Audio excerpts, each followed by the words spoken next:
പൗരോഹിത്യത്തിന്റെ പ്രകാശവീതിയിൽ പ്രോജ്വലിച്ച അതുല്യ പ്രതിഭ. ദൈവത്തിന്റെ തീർപ്പുകളിൽ അചഞ്ചല ബോധ്യമുള്ള ശ്രേഷ്ഠ ഗുരു. ഈശ്വരപ്രസാദത്തിന്റെ വിശിഷ്ടവും വിമലവുമായ ഉപകരണം. ക്രിസ്തുവിന്റെ പ്രവാചകത്വം പേറുന്ന ധീരസാക്ഷി. വാക്കിലും പ്രവൃത്തിയിലും ആധികാരികതയോടെ മികവു പുലർത്തുന്ന വ്യക്തിത്വം. കാലഘട്ടത്തിന്റെ ചുവട് മാറ്റങ്ങൾക്ക് ചുട്ട മറുപടി നൽകുന്ന ക്രാന്തദർശി. നിലപാടുകൾ കൊണ്ട് വേറിട്ടു നിൽക്കുന്ന അനന്യൻ. വാക്കുകൾ സ്ഫടിക ജലാശയങ്ങളാക്കുന്ന ആത്മഭാഷി. വേദപുസ്തക വ്യാഖ്യാനങ്ങൾ കൊണ്ട് സകലരെയും ആകർഷിക്കുന്ന പണ്ഡിതൻ.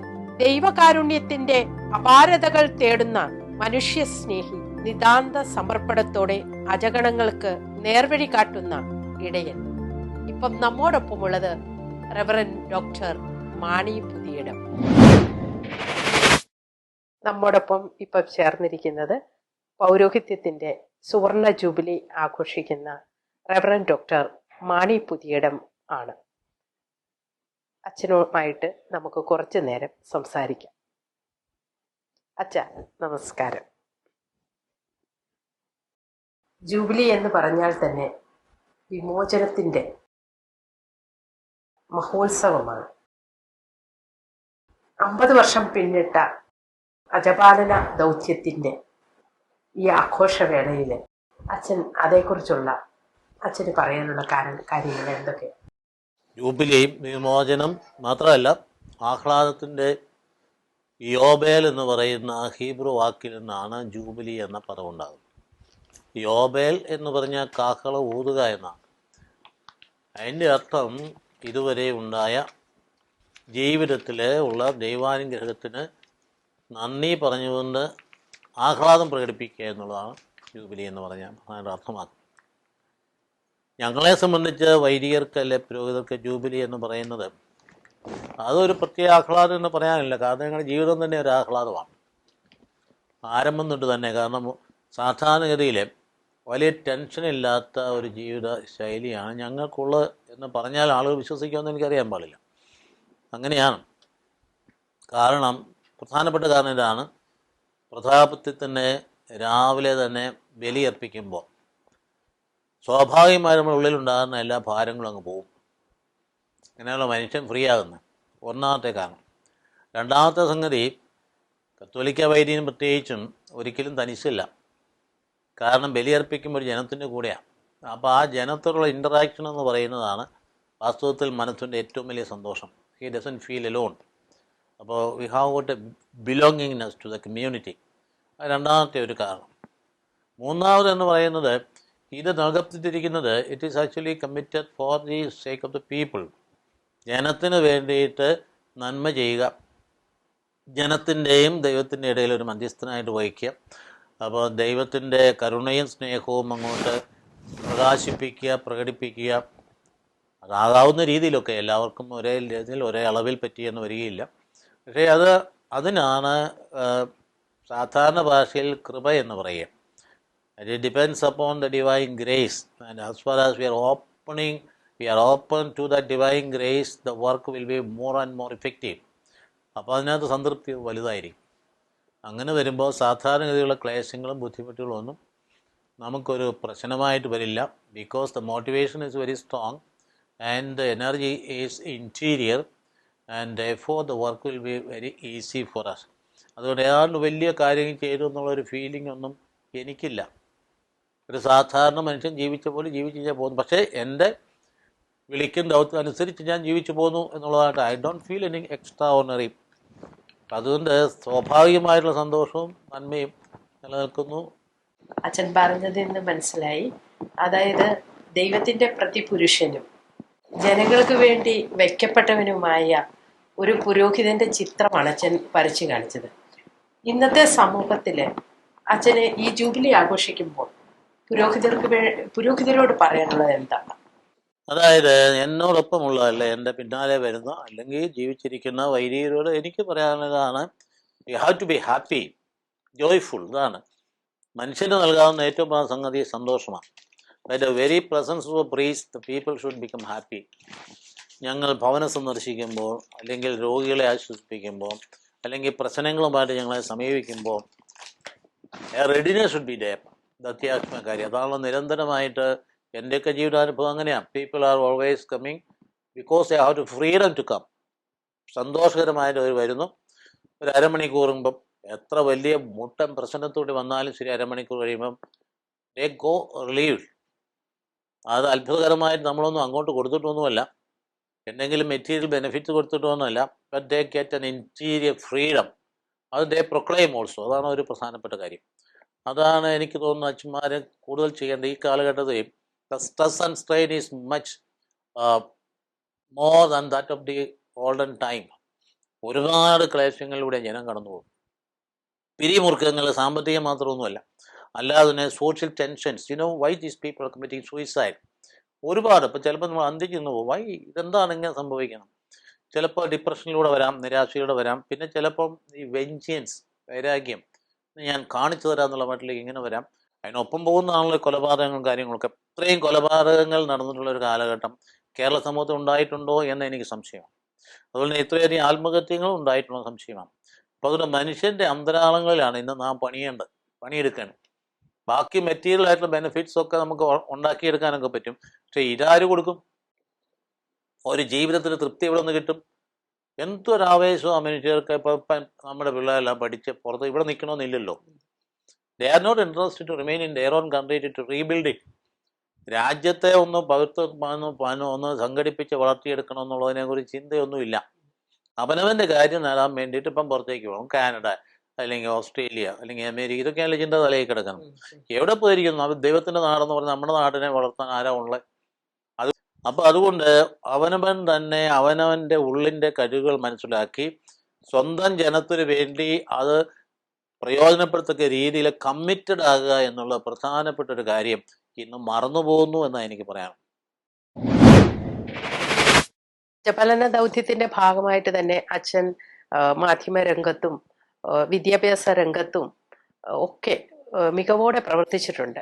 അച്ഛനിൽ പൊതുസമൂഹം കാണുന്ന ഒരു ഇന്റലക്ച്വൽ കപ്പാസിറ്റിയും അതുപോലെ തന്നെ ഈ സംഘാടകത്വവും നേതൃഗുണവുമുണ്ട്. അതേക്കുറിച്ച് പൊതുസമൂഹം തന്നെ വിലയിരുത്തിയിട്ടുള്ളതാണ്. അച്ഛൻ്റെ അഭിപ്രായം എന്താണ് അതിനെക്കുറിച്ച്? എന്താ പറയുക? അത് എനിക്ക് പറയാനുള്ളത്, വാസ്തവത്തിൽ ഇതൊക്കെ ജന്മനാ ഉള്ള ചില സിദ്ധികളാണ്. ആ സിദ്ധികളെ വളർത്തിയെടുക്കാനുള്ള സാഹചര്യം ഉണ്ടാകുമ്പോൾ അത് വികസിക്കും. ദൈവകൃപ എനിക്ക് അങ്ങനെയുള്ള സാഹചര്യം ഉണ്ടായി. ഞാൻ ഒരിക്കലും ഒരിടത്തും ഐസൊലേറ്റഡ് ആയിരുന്നില്ല.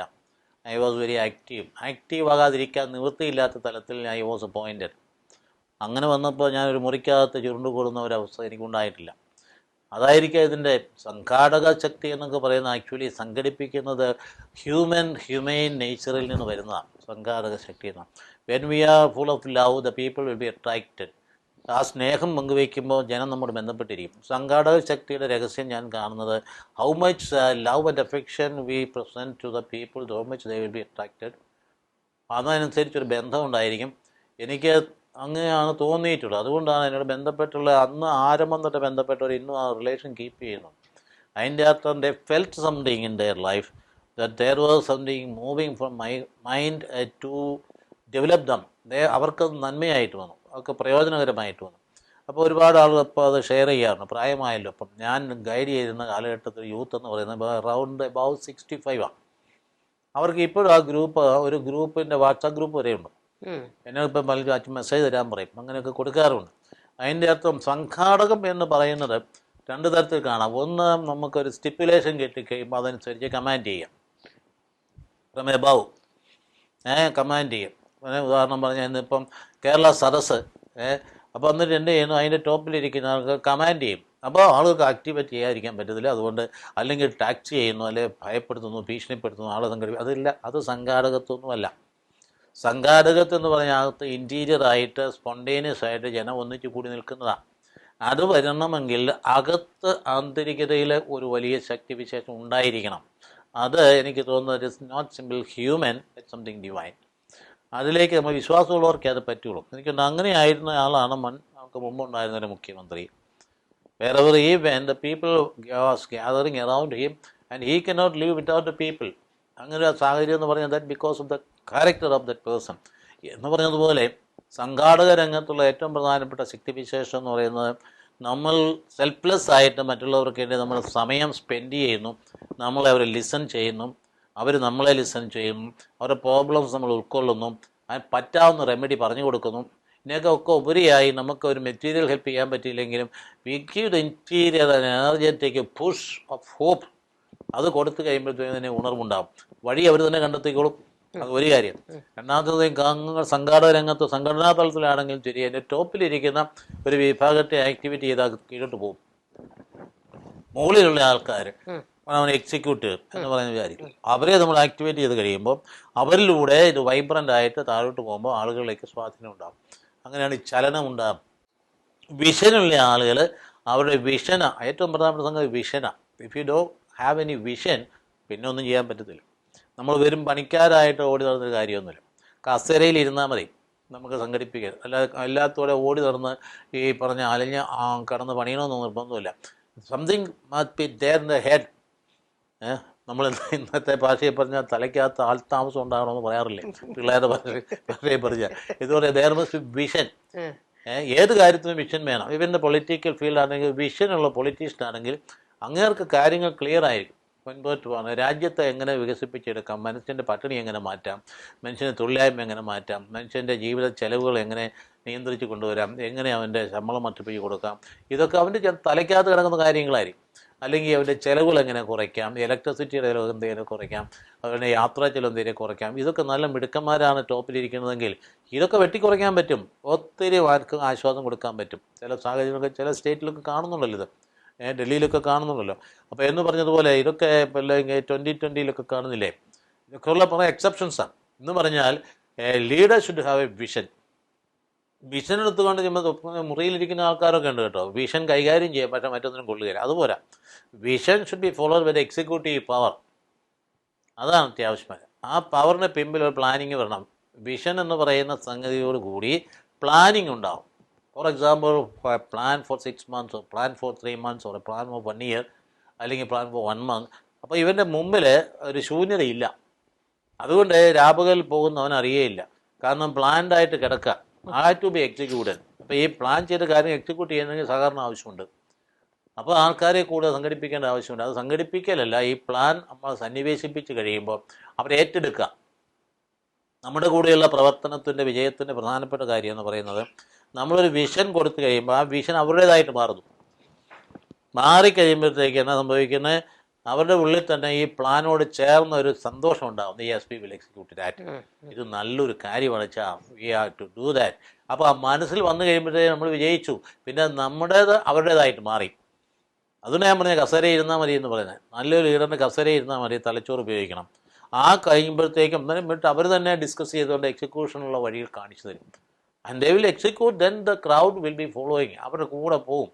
ഇതാണ് വാസ്തവത്തിലെ പ്രസ്ഥാനങ്ങളുടെയൊക്കെ ആക്ടിവേഷൻ പിമ്പിലുള്ള രഹസ്യം. ഇതെല്ലാ തലങ്ങളും ഇങ്ങനെയാണ്.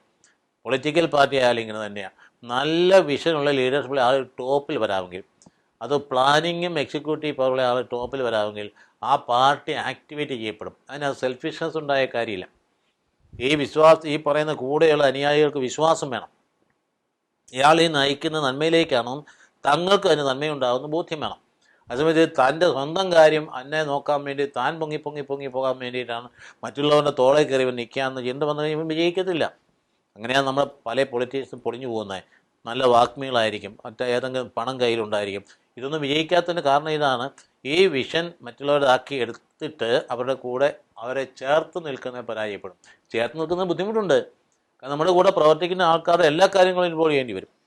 അവൻ്റെ വീട്ടിൻ്റെ വിഷമങ്ങൾ ഇൻവോൾവ് ചെയ്യേണ്ടി വരും. അവൻ്റെ ബന്ധങ്ങളുടെ പ്രശ്നങ്ങൾ ഇൻവോൾവ് ചെയ്യേണ്ടി വരും.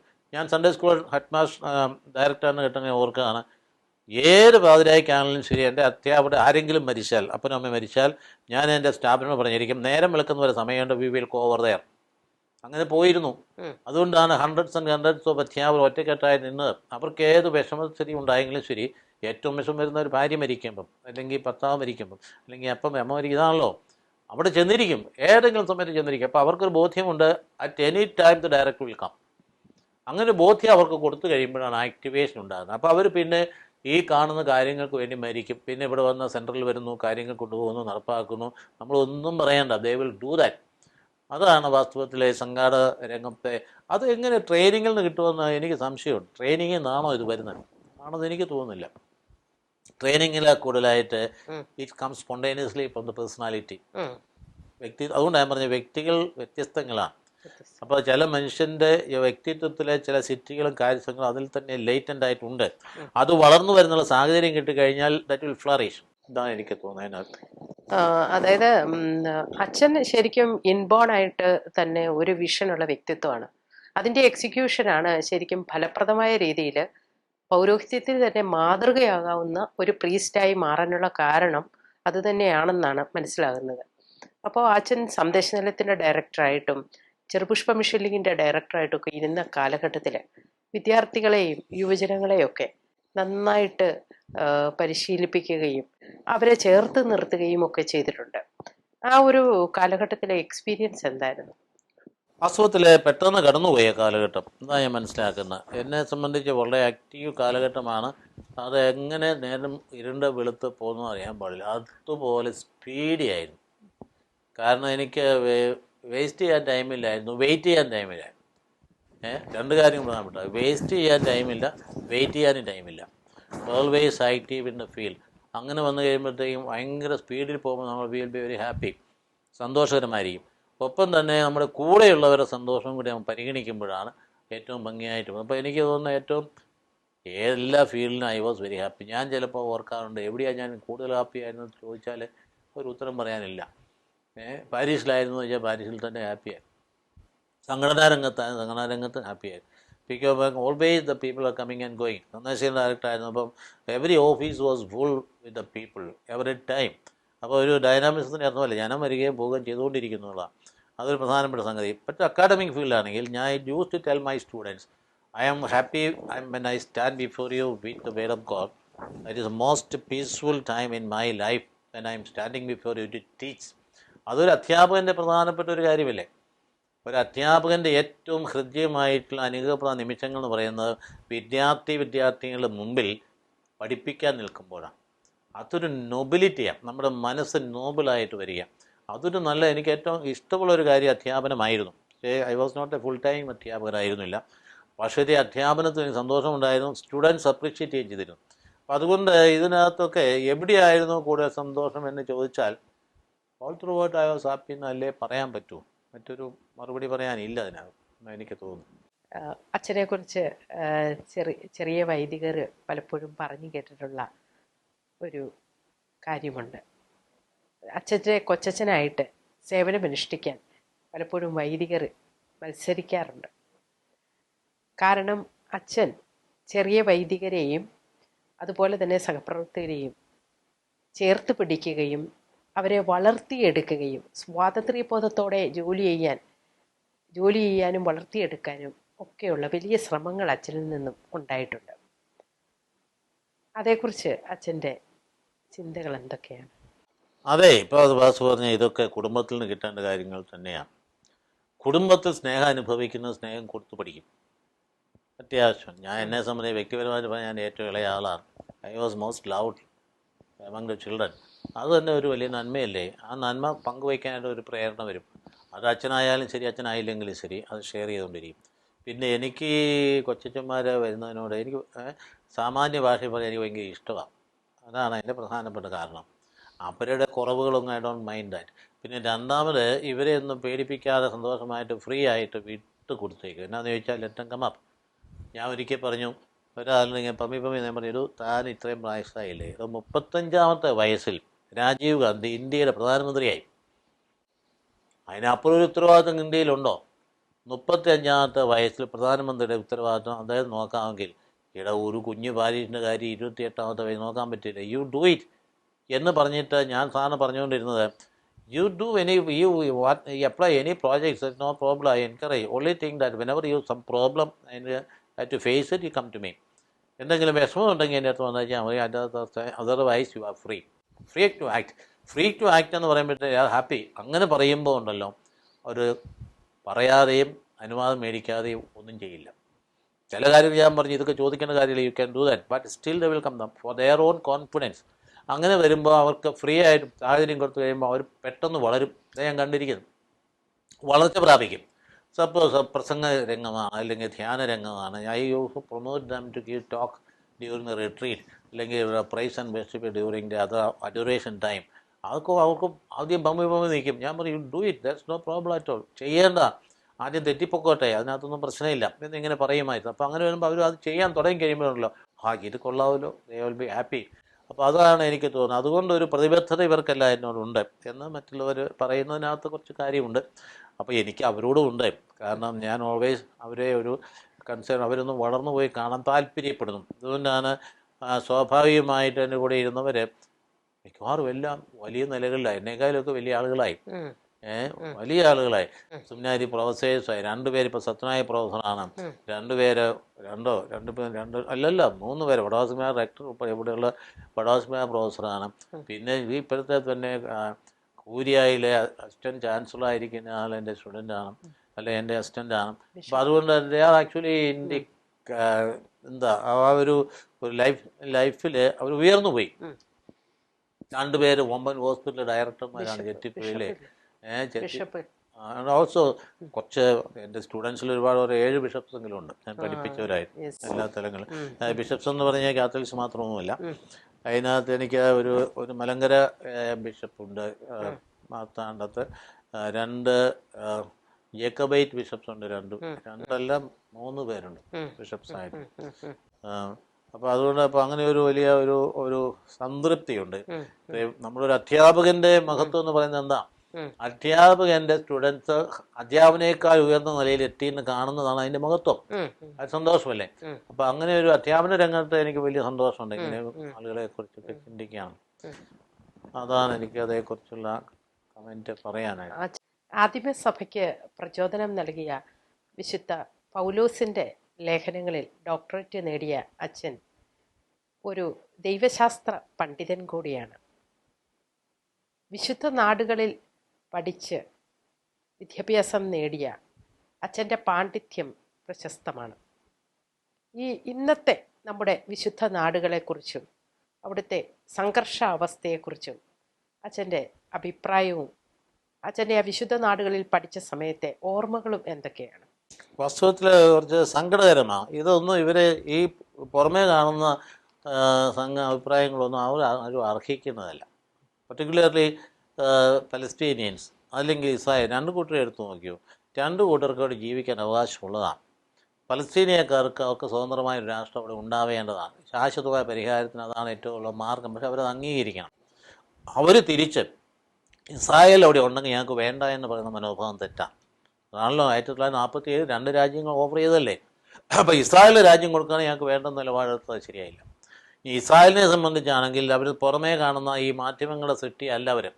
അതുകൊണ്ടാണ് ഇവർ സോഷ്യൽ മീഡിയ കണ്ടുപിടിച്ച് ഇത്രയും കൂടെ കോൺട്രിബ്യൂഷൻ കമ്മ്യൂണിറ്റിക്ക് മനുഷ്യർ ചെയ്തിട്ടുള്ള ഒരു ഇൻ്റലക്ച്വൽ കമ്മ്യൂണിറ്റി ഏതാ ഉള്ളത്. ഏതാണ്ട് 290ഓളം നോബൽ പ്രൈസ് മേടിച്ചിട്ടുള്ള അവരുടെ ഇടയിൽ. അത് എന്തുമാത്രം ഇൻവെൻഷൻസ് നടത്തിയിട്ടുണ്ട്. വലിയ സയൻറ്റിസ്റ്റുകൾ, ഐൻസ്റ്റൈൻ എന്നുള്ള മുഴുവൻ അവരിൽ നിന്ന് വന്നവരല്ലേ. വലിയ സോഷ്യലോജിക്കലായിട്ടുള്ള കാറൽ മാക്സ് അവിടെ നിന്ന് വന്നതല്ലേ. അപ്പോൾ അവരെ സംബന്ധിച്ച് അവരുടെ ഇൻ്റലക്ച്വൽ കപ്പാസിറ്റി എല്ലാം നമുക്ക് ഒരുപാട് ഈ ജനത്തോളം ചരിത്രത്തിൽ പീഡിപ്പിക്കപ്പെട്ട ജനം ഭൂമിയിൽ ഉണ്ടായിട്ടില്ല. 10 ലക്ഷം 12 ലക്ഷം പേരെയൊക്കെ അല്ലേ ചുട്ടുകൊന്നത് ഹിറ്റ്ലറിൻ്റെ കാലഘട്ടങ്ങളിൽ. അവരെന്തെല്ലാം കാലം. അപ്പോൾ അതുകൊണ്ട് അതിനകത്തൂടെ അവർ എരുതിയിൽ നിന്ന് വളർന്നു വന്നു വേണമെങ്കിൽ പറയാം. അത് ഒന്ന്. അതേ സമയത്ത് Israel is a democratic country, ഞങ്ങളവിടെ ജീവിച്ചതല്ലേ. അവർ they have concern to every other communities. 70% പേരേ ഉള്ളവർ, 70 ലക്ഷം പേരേ അവരേ ഉള്ളൂ. ബാക്കിയുള്ളത് മുഴുവൻ പലസ്തീനിയൻസും അതുപോലെ തന്നെ ക്രിസ്ത്യൻസുമാണ്. അവരോടൊക്കെ നല്ല കൺസേണാണ്. അവിടെയുള്ള അകത്തുള്ള പലസ്തീനിയൻ മുസ്ലിംസ് അവരുടെ കൂടെ നിൽക്കും. അത്രയ്ക്കാണ് അവർക്ക് കൺസേൺ ഉള്ളത്. അല്ലെങ്കിൽ നമ്മൾ കണ്ടില്ലേ ഒരിക്കൽ ഒരു സൗമ്യ എന്ന് പറഞ്ഞ പെൺകുട്ടിക്ക് പലസ്തീനക്കാരുടെ ഈ പറയുന്ന റോക്കറ്റ് കൊണ്ട് പരിക്ക് പറ്റിക്കഴിഞ്ഞപ്പോൾ മരിച്ചുപോയില്ലേ. അതിൻ്റെ ഒരു ഭരണാധികാരി തന്നെയാണ് അനുധാവനം ചെയ്ത് അവിടേക്ക് വരെ ഇവിടെ എത്തിയത്. ഏത് രാഷ്ട്രത്തിൽ ഏത് ഭരണാധികാരി പോകും? അത് അവർക്ക് വന്നിരിക്കുന്ന ഏതെങ്കിലും തരത്തിലുള്ള ജോലിക്ക് വന്നിരിക്കുന്ന ഒരു സ്ത്രീ, അതിൽ കൂടെ പ്രാധാന്യം ഇല്ലല്ലോ. ഇത്രയും പ്രാധാന്യം അവർക്ക് അവരുടെ രാജ്യത്തിനുള്ളിലുള്ള ഇൻഡിവിജ്വൽസിന് കൊടുക്കുന്നുണ്ട്. ആർക്കാണേലും കൊടുക്കും. അപ്പോൾ അതുകൊണ്ട് ഞങ്ങൾ അവിടെ താമസിച്ചപ്പോൾ every weekend the mayor of Jerusalem use to call us, telephone us, ചോദിക്കാനാ നിങ്ങൾക്ക് വല്ല വിഷമമുണ്ടോ. എവറി വീക്കെൻഡ് ചോദിക്കുമായിരുന്നു, എന്തായാലും വിഷമമുണ്ടോ നിങ്ങൾക്ക്, ഉണ്ടെങ്കിൽ പറയണം കേട്ടോ എന്നിങ്ങനെ പറയുമായിരുന്നു. ഞാൻ ജെറുസലേം യൂണിവേഴ്സിറ്റി പോയി അവിടെ പോയി പറഞ്ഞ ആർക്കിയോളജി ആൻഡ് ജോഗ്രഫി പഠിക്കാൻ ഞങ്ങൾ പോയതാണ്. അതൊക്കെ ഞങ്ങൾക്ക് ഒരു ബുദ്ധിമുട്ടുണ്ടായി, ഞങ്ങൾക്ക് സ്വന്തം വീട്ടിൽ താമസിക്കുന്ന പോലെ. ഇപ്പോഴാണെങ്കിലും തന്നെ യുദ്ധം നടക്കുന്നത് യുദ്ധം, പക്ഷേ പലസ്തീൻ ഇസ്രായേലിനകത്ത് എന്നാൽ കംപ്ലീറ്റ്ലി പ്രൊട്ടക്റ്റഡാണ്. അതിനകത്തൊന്നും അവർക്കെതിരെ ശത്രുതയുണ്ടെങ്കിൽ അത് മുഴുവൻ തകർക്കാനുള്ള സംഗതി അവരുടെ കയ്യിലിരിപ്പുണ്ട്. ഇവർ ഈ അയൺ ഡോം എന്നൊക്കെ പറയുന്നുണ്ടല്ലോ, അവർ എന്നാ പേരും കഴിച്ചാലും പറ്റും. അന്ന് എന്ത് പറ്റിയെന്ന് അറിയാൻ പാടില്ല. അന്ന് എനിക്ക് തോന്നുന്നു അവരെ സംബന്ധിച്ചിടത്തോളം അവിടെ ഏറ്റവും പ്രധാനപ്പെട്ട ദിനം എന്ന് പറയുന്നത് യോം കിപ്പൂർ ഡേ, അതിഭയങ്കരമായ ആനന്ദത്തിനും സന്തോഷത്തിൻ്റെയും ദിവസമാണ്. അതോടൊപ്പം തന്നെ അവർക്ക് ഒരു സാപത്ത് കൂടെ വന്നു. എല്ലാം കൂടെ കൂടി വന്നാൽ ആഹ്ലാദിച്ച് ആനന്ദിച്ച് നടക്കുന്ന കാലമാണ്. അപ്പോഴാണ് അവർ ഡാൻസ് ചെയ്തിരുന്നിടത്ത് പോയി 260 പേരെ അങ്ങ് കൊന്നു. ഇവർ മതിൽ പൊളിച്ച് പോയത് ഇവരറിഞ്ഞില്ല. ഈ മൊസാദ് ഇത് അറിഞ്ഞില്ല എന്ന് പറയുന്നതോട് അൺഇമാജിനബിൾ. എന്ത് സംഭവിക്കാം, ദേ ഓൾസോ മറ്റ് have been fed up with this celebrations.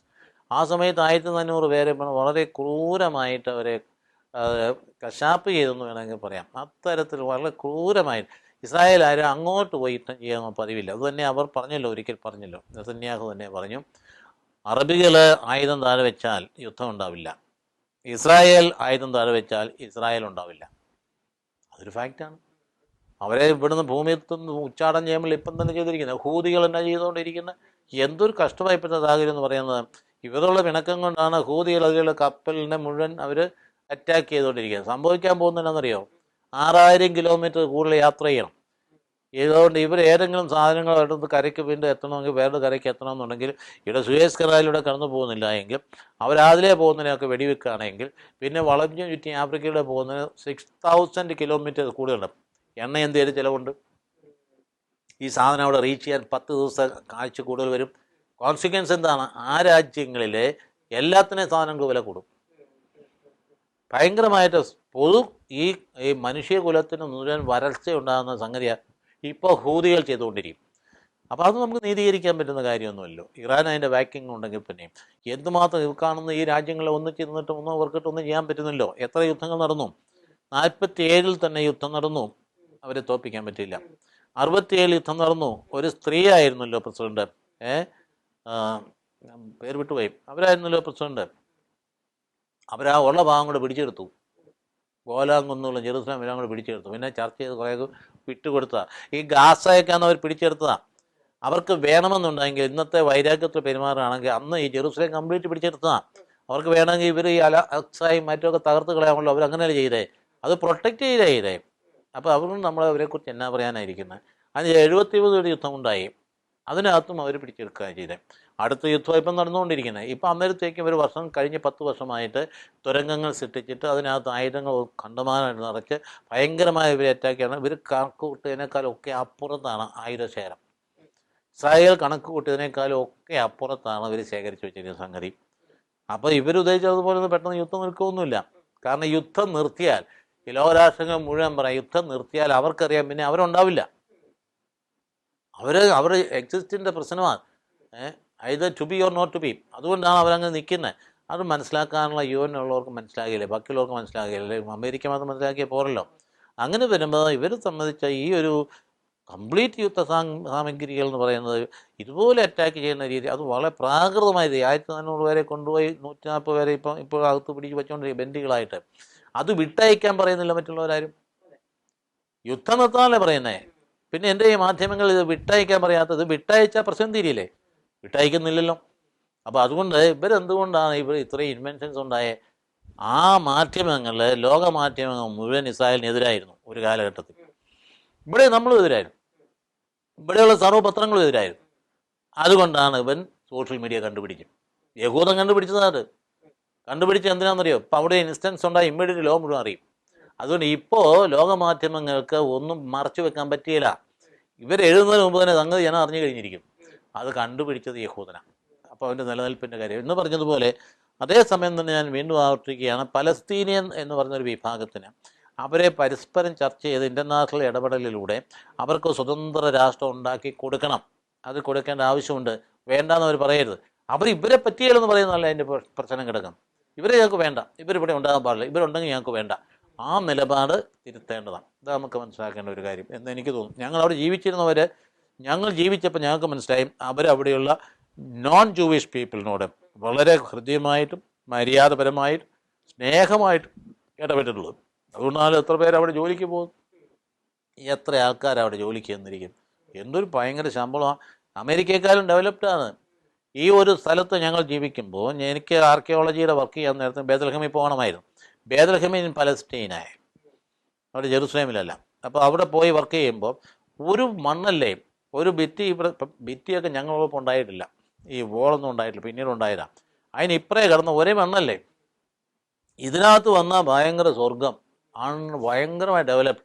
നേരെ അപ്പറേ പലസ്തീനായിട്ട് കിടന്നാലോ മുഴുവൻ കുണ്ടും കുഴിയും ഒക്കെ തന്നെ. അത് കഴിഞ്ഞ് അവിടെ ചെന്നാലോ ഇതുപോലെ തന്നെ.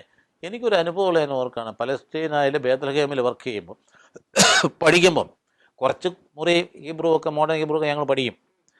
ഞങ്ങൾ പഠിക്കാൻ പോകുന്നത് മറ്റേ ഓൾഡ് ഹീബ്രുവാണ്.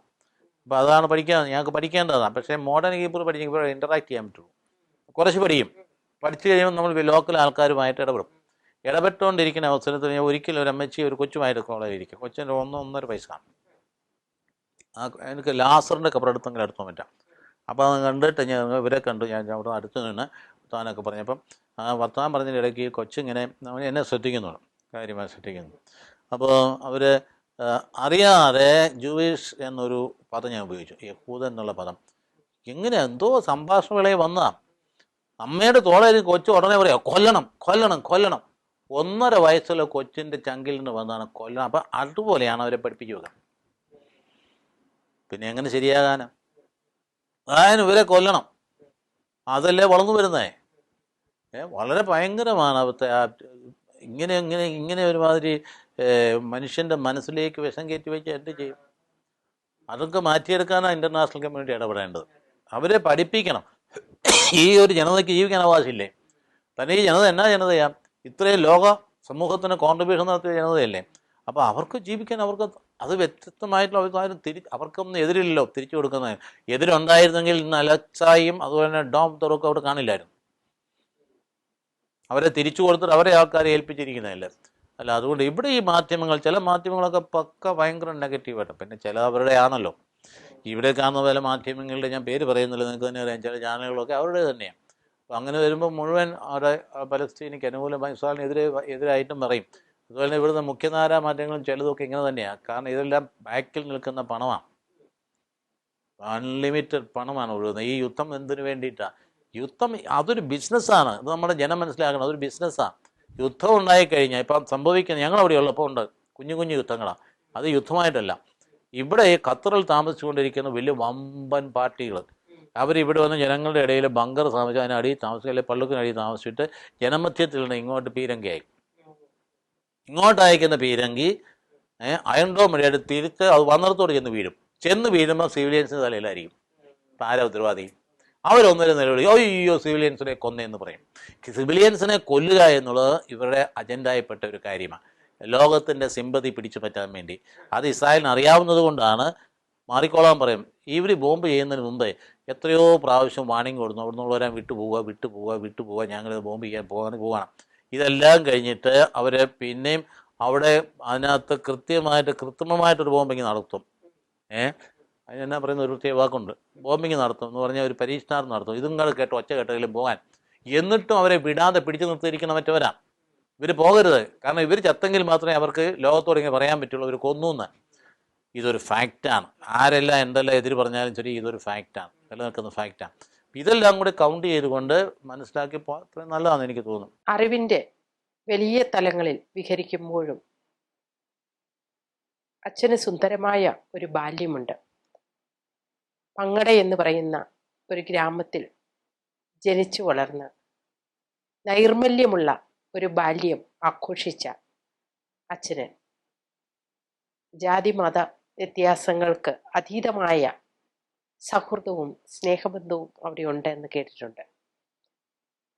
ആ ഓർമ്മകളെക്കുറിച്ച് അച്ഛൻ എന്താണ് പറയാനുള്ളത്? എനിക്ക് ഏറ്റവും സന്തോഷമുള്ള കാര്യം അത് ഓർക്കുന്നതാണ്. ഇന്ന് ഇവിടെ കാണുന്ന, കേരള സമൂഹത്തിൽ കാണുന്ന വർഗീയതയെക്കുറിച്ച് സ്വപ്നത്തിൽ പോലും ഞങ്ങളുടെ ആരുടെ ജീവിതത്തിൽ ഉണ്ടായിട്ടില്ല. വർഗീയ ചിന്തയെ ഉണ്ടായിട്ടില്ല. സത്യം പറഞ്ഞാൽ എൻ്റെ വീട് ഇരിക്കുന്നതിന് ചുറ്റുപാടുമുള്ളത് ഹിന്ദുക്കളുടെ വീടാണ്. നേരെ ഫ്രണ്ടിലുള്ളതൊക്കെ ഈഴവ കുടുംബങ്ങളാണ്. വലത്തുവശത്തുള്ളത് ഒരു നായർ കുടുംബമാണ്. ആ ചുറ്റുപാടിൽ ഒരു കാത്തലിക് ഫാമിലി ഇല്ല, കുറച്ച് അകലെയാണ്. അപ്പം ഞാൻ ജനിച്ച വർഷം സത്യം പറഞ്ഞാൽ ആ കാലഘട്ടം എന്ന് പറയുന്നത് ഒരുപാട് പിള്ളേരുണ്ടായ കാലഘട്ടം. ആൺപിള്ളേർ അധികം ഉണ്ടായില്ല, മുഴുവൻ പെൺപിള്ളേരായിരുന്നു. ഇപ്പം എൻ്റെ സമപ്രായക്കാർ മുഴുവൻ പെൺകൊച്ചുങ്ങളാണ്. ഇത് വ്യത്യസ്ത ജാതികളിൽപ്പെട്ടതാണ്. ഞങ്ങളാരും ഒരിക്കൽ പോലും ഒരു അകൽച്ച ഉണ്ടായിട്ടില്ല. ഈ വീട്ടിൽ എന്തെങ്കിലും ആഘോഷം ഉണ്ടെങ്കിൽ ഇങ്ങോട്ട് വരും, അവിടെ ഉണ്ടെങ്കിൽ അങ്ങോട്ട് പോകും. അവരുടെ വിഷുവിന് ഞങ്ങൾ അങ്ങോട്ട് പോകും, ഇവിടെ ക്രിസ്മസ് ഇവർ ഇങ്ങോട്ട് വരും. ഇവിടെ എന്തെങ്കിലും പ്രത്യേകമായ ഒരു വിരുന്നുണ്ടാക്കിയാൽ വാങ്ങി അമ്മ എന്നെയാണ് കൊടുത്തു വിടുന്നത്, അടുത്ത വീട്ടിലേക്ക് കൊടുത്തു വിടും. അപ്പം ഞങ്ങളൊക്കെ അന്നും ധരിക്കുന്നത് ഈ ജാതി വ്യത്യാസമൊന്നുമില്ല, നമ്മുടെ സ്വന്തക്കാരെന്നാണ് ധരിക്കും. അവിടെയുള്ള പെൺകൊച്ചുങ്ങൾ, ഇവിടെയുള്ള പെൺകൊച്ചു, ഇന്നത്തേതുപോലെയുള്ള ഈ വഷളത്വം ഇല്ലല്ലോന്ന്. ഇന്ന് ഈ കാണുന്ന ഒരു പെൺകൊച്ചിന് വഴി നടക്കാൻ പറ്റുമോ? അപ്പോൾ അന്ന് ചിന്തിക്കാവുന്ന കാര്യം പോലും അല്ല ഇത്. ഇന്ന് എന്താ ഈ കാണിക്കുന്നത്? ഈ കാണുന്ന പൊർണോ ഫിലിംസും മറ്റേ ഫിലിമൊക്കെ പറ്റിയിട്ട് കുറേ കഞ്ചാവും കൂടെ അടിച്ചു കഴിഞ്ഞാൽ ഒരു പെൺകൊച്ചിന് 6 വയസ്സുള്ള കൊച്ചിനെ കൊല്ലുക എന്ന് പറഞ്ഞാൽ അന്ന് ചിന്തിക്കാൻ പറ്റുമോ? അത് അന്ന് അങ്ങനെയല്ല. അന്ന് ഈ പറയുന്ന ഈ പിള്ളേരെല്ലാം നമ്മുടെ സ്വന്തമാണ്, ആ പെൺകൊച്ചുങ്ങളും സ്വന്തം ആൺകൊച്ചും. ഇപ്പോഴും എനിക്ക് ആ ബന്ധം നിലനിൽക്കുന്നുണ്ട്. ഇപ്പോഴും അവർ പറയും, അവിടെയുള്ള ഈ നായർ പെൺകുട്ടികൾ ഇപ്പം വല്യമ്മമാരായല്ലോ എൻ്റെ പ്രായത്തിലുള്ളത്, ഞങ്ങളുടെ അച്ഛൻ എന്ന് അവർ പറയും. ഞാൻ അവിടെ നാട്ടിൽ ചെന്ന് കഴിഞ്ഞാൽ അവരറിയാമെങ്കിൽ അടുത്ത കെട്ടിച്ച് തുടങ്ങുക എന്നെ ഓടിക്കണം, ഞങ്ങളുടെ അച്ഛൻ എന്ന് പറഞ്ഞ് വരും. ആ ഫീലിംഗ് എങ്ങനെയാണ് ഉണ്ടായേ? ആ കാലഘട്ടത്തിൻ്റെ കേരളത്തിൻ്റെ ദൈവത്തിൻ്റെ നാടിൻ്റെ ഒരു ഹൃദ്യതയിൽ നിന്ന് വന്നതാണ്. അത് വില്ലേജിൻ്റെ മാത്രമൊന്നുമല്ല, കേരളം പൊതുവിൽ അങ്ങനെയായിരുന്നു. പൊതുവിൽ അങ്ങനെയൊന്നും ഒരു വർഗീയതയെക്കുറിച്ച് നമ്മളന്ന് കേട്ടിട്ടേ ഇല്ല. അല്ലെങ്കിൽ അവൻ നായരാണ്, അല്ലെങ്കിൽ യൂത ക്രിസ്ത്യാനിയാണ്, അല്ലെങ്കിൽ മറ്റേ ഈഴവനാണ്, അങ്ങനെയൊന്നും ആരും പറയാറേ ഇല്ലായിരുന്നു. ഒരു ക്ലാസ്സിലാണെങ്കിൽ എല്ലാവരും ഉണ്ടല്ലോ, എല്ലാവരും ഉള്ളപ്പോൾ തോന്നുന്നു ഇതെല്ലാം നമുക്ക് ഇങ്ങനെ ഒരു വേർതിരിവെന്ന് പറയാൻ കാര്യം ഉണ്ടായില്ല. അങ്ങനെ ഒരു സാഹചര്യത്തെക്കുറിച്ച് ഇന്ന് ഓർക്കുമ്പോൾ അതൊരു ഇന്നത്തെ തലമുറ വരുമ്പോഴത്തേക്കും ഇങ്ങനെ അതേ കുടുംബങ്ങൾ തന്നെ ഇപ്പോഴത്തെ തലമുറ I don't know how they are. അന്നുണ്ടായിരുന്ന ഒരു കൂട്ടായ്മ സന്തോഷവും എനിക്ക് ഉണ്ടോയെന്ന് എനിക്ക് സംശയമുണ്ട്. കാരണം ഡെവലപ്ഡ് ആയിപ്പോയി. അന്നത്തേതുപോലെയല്ലല്ലോ. അന്നിപ്പോൾ വില്ലേജിൽ എല്ലാവരും ഡിപ്പെൻഡൻ്റ് ആയിരുന്നു, പരസ്പരം അങ്ങോട്ടും ഇങ്ങോട്ടും സഹായിക്കാൻ. അല്ലെങ്കിൽ അന്നത്തെ കാലത്തിലൊക്കെ ഈ വീടുകളൊന്നും ഇതുപോലെ തന്നെ കോൺക്രീറ്റ് അല്ലായിരുന്നല്ലോ, ഓലപ്പരകൾ ഒത്തിരി ഉണ്ടായിരുന്നു. ഇപ്പോൾ ഓല മേയുക എന്ന് പറഞ്ഞ പ്രധാന ഫംഗ്ഷനാണ്. അവിടുന്ന് എല്ലാവരും കൂടെ കൂടിയാണ് ചെയ്യുന്നത്. അല്ലെങ്കിൽ കപ്പ കൃഷി ചെയ്താണ്, കപ്പ കൃഷി ചെയ്യാൻ അങ്ങോട്ടും ഇങ്ങോട്ട് മാറ്റാൽ പണി എന്ന് പറയും. അവിടെ ഇപ്പോൾ അങ്ങോട്ട് പണിത് ഇങ്ങോട്ട് പണിത് എല്ലാവരും കൂടി ചേർന്നാണ് ചെയ്യണം. അല്ലെങ്കിൽ കപ്പ വാട്ടൽ, അല്ലെങ്കിൽ ഇഞ്ചി പെറിക്കൽ, ഇതൊക്കെ ഒരു വലിയ ഉത്സവമായിരുന്നു. ഒരു വില്ലേജിൻ്റെ അല്ലെങ്കിൽ ആ ചുറ്റുപാട് ഉത്സവമാണ്. അല്ലെങ്കിൽ ഇന്നത്തെ എൻ്റെ ചാനെ ഒരു മത്തായി മാപ്പിള എന്നാണ് വിളിക്കുന്നത്. മത്തായി മാപ്പിളയുടെ പറമ്പിൽ ഇന്ന് കപ്പ പറിക്കുക എന്ന് പറയും. ആ ചുറ്റുപാടുള്ള എല്ലാവരും കൂടെ വരിക. അപ്പോൾ പിള്ളേർക്ക് ഒരു ആഹ്ലാദമായി, സന്തോഷമായി. അല്ലെങ്കിൽ മറ്റൊരിടത്ത് ഇഞ്ചി ചിരണ്ടുക എന്ന് പറയും, എല്ലാവരും കൂടെ കൂടി. ഞാനിപ്പോൾ എൻ്റെ വീടിൻ്റെ മുമ്പിൽ ഇരുന്ന് ഇഞ്ചി കൊണ്ടിട്ടിട്ട് അതിന് ചുറ്റും ഒരു 10-25 പേരിരുന്നുണ്ട് ഇഞ്ചി ചേരണമെന്ന് പറയാൻ. അത് എന്തൊരു സന്തോഷമുള്ള ഉത്സവമായിരുന്നു. അപ്പോൾ അന്നത്തെ കാലഘട്ടം ഉത്സവ പ്രതീതിയാണ്. അല്ലെങ്കിൽ പെരുന്നാൾ തിരുനാൾ വരിക, തിരുനാൾ വരുമ്പോൾ എല്ലാവരും പങ്കുചേരുന്നു. അപ്പോൾ ആ വേർതിരിവെന്ന് ഉണ്ടാക്കി വെച്ചവർ ആരാണേലും ശരി, എന്ത് ലക്ഷ്യമാണെങ്കിലും ശരി, ചെയ്ത് തെറ്റാണ്. നമ്മുടെ സമൂഹത്തെ തകർക്കുക ചെയ്ത്. ഇനിയെങ്കിലും തിരിച്ചു കൊണ്ടുവരാൻ ശ്രമിച്ചാൽ അത്രയും നന്നായിരിക്കും. ഈ വിധുവായുത്തരം പറഞ്ഞിട്ട് വെറുതെ വർഗീയത വിളിച്ചു പോയിട്ട് ആർക്ക് നേടാനാ? മനുഷ്യഹൃദയങ്ങളിൽ വിരോധം വെച്ച് പിടിപ്പിച്ചിട്ട് മറ്റുള്ളവനെ കൊല്ലുന്ന രീതിയിലേക്ക് വരിക എന്ന് പറഞ്ഞാൽ അത് മനുഷ്യത്വത്തിനെതിരാണ്. അതുകൊണ്ട് അയൽക്കാരനെ കൊല്ലുക എന്ന് പറയാൻ ഒരു മടിയില്ലാത്ത സാഹചര്യം ഇപ്പോൾ എത്തിയില്ലേ? അതുകൊണ്ട് അതൊന്നും പാടുള്ളതല്ല. അത് മാറ്റിയിട്ട് നമ്മുടെ പഴയ ചിന്താഗതിയിലേക്കും സംസ്കാരത്തിലേക്കും തിരിച്ചു വരുന്നതിന് വേണ്ടി എന്തെങ്കിലുമൊക്കെ ചെയ്താൽ നല്ലതാണ്. ഇപ്പോൾ പുതിയ തലമുറയെങ്കിലും അത് ഉൾക്കൊണ്ടെങ്കിൽ നന്നായിരുന്നു. പുതിയ പൊളിറ്റിക്കൽ ലീഡേഴ്സെങ്കിലും ഉൾക്കൊണ്ടെങ്കിൽ നന്നായിരുന്നു. ആ വിധത്തിൽ പോകേണ്ടതാണ് എന്നാണ് എനിക്ക് പറയാനുള്ളത്. ക്രിസ്തുവിൻ്റെ പ്രവാചകത്വം തീർന്ന ധീരസാക്ഷിയായ അച്ഛന് ഈ 50 വർഷത്തെ പൗരോഹിത്യത്തിൻ്റെ എല്ലാ മംഗളങ്ങളും ആശംസിക്കുകയും ഇനിയും ദീർഘകാലം സമൂഹത്തിനും സഭയ്ക്കും ഒരുപാട് നല്ല കാര്യങ്ങൾ ചെയ്യാനും അജപാലന ദൗത്യത്തോടൊപ്പം നിന്നുകൊണ്ട് തന്നെ ക്രാന്തദർശിത്വത്തോടുകൂടി ഈ സമൂഹത്തെ നോക്കിക്കാണുവാനും നന്മ ചെയ്യുവാനും അച്ഛന് സാധിക്കട്ടെ എന്ന് പ്രാർത്ഥിച്ചുകൊണ്ട് ആരോഗ്യ സൗഖ്യങ്ങൾ നേർന്നുകൊണ്ട് ഇത്രയും നേരം ഞങ്ങളോടൊത്ത് ചെലവഴിച്ച മാണിയച്ഛന് പ്രത്യേകം നന്ദി പറയുന്നു. നന്ദി, നമസ്കാരം. Thank you very much. ഇപ്പോൾ ഈ സമയത്ത് ഇവിടെ ഒരു വലിയ ഡിപ്പാർട്ട്മെൻ്റ് ഹെഡാണ് ഡോക്ടർ ലിജി എന്ന് എനിക്കറിയാം. അതിൻ്റെ വലിയ തിരക്ക്, ഇത്രയും സ്റ്റുഡൻസിനെയൊക്കെ ഹാൻഡിൽ ചെയ്യുന്ന കാലഘട്ടവും അവരുടെ എക്സാമിനേഷനും ഒക്കെയുള്ള പേപ്പർ വാല്യുവേഷനും ഒക്കെ നടക്കുന്ന MG യൂണിവേഴ്സിറ്റിയുടെ വളരെ ഒന്നാന്തരം നല്ല ഒരു ഡിപ്പാർട്ട്മെൻറ്റായിട്ട് വളർത്തിയെടുക്കാൻ ലിജിമോൾക്ക് കഴിഞ്ഞിട്ടുണ്ട്. അത്രയധികം കുട്ടികൾ സ്റ്റുഡൻസ് ഇപ്പോൾ അതിനകത്തുണ്ട്. അത് വളരെ ആവേശത്തോടെ ഇവിടെയുള്ള സ്റ്റുഡൻസും പറയാറുണ്ട്. അപ്പോൾ ആ വിധത്തിലൊക്കെ ഭംഗിയായിട്ട് ഡിപ്പാർട്ട്മെൻറ്റ് കൊണ്ടുപോകാൻ കഴിയുന്നുള്ള ഒരു അഭിനന്ദനാർഹമായ കാര്യമാണ്. അതിനൊക്കെ ഇടയിൽ ഇവിടെ വന്ന് എനിക്ക് വേണ്ടി ഇത്രയും സമയം ചെലവഴിച്ചു എന്നുള്ളതിൽ വളരെ സന്തോഷമുണ്ട്. ഒപ്പം തന്നെ കൂടെ വന്നിരിക്കുന്ന ഒരാൾ സ്വന്തം പുത്രൻ തന്നെയാണ്. ഭയങ്കര ഹൈലി എഡ്യൂക്കേറ്റഡ് ആയ ആളാണ്. പിന്നെയുള്ള ടെക്നീഷ്യനും എന്നൊക്കെ പ്രിയപ്പെട്ട ആളാണ്. ഞാൻ അദ്ദേഹത്തിൻ്റെ വികാരിയായിരുന്നു. അപ്പോൾ നിങ്ങൾ ഒന്നിച്ച് വന്നതിലുള്ള ഒരു സന്തോഷം അറിയിക്കുന്നു. Thank you very much.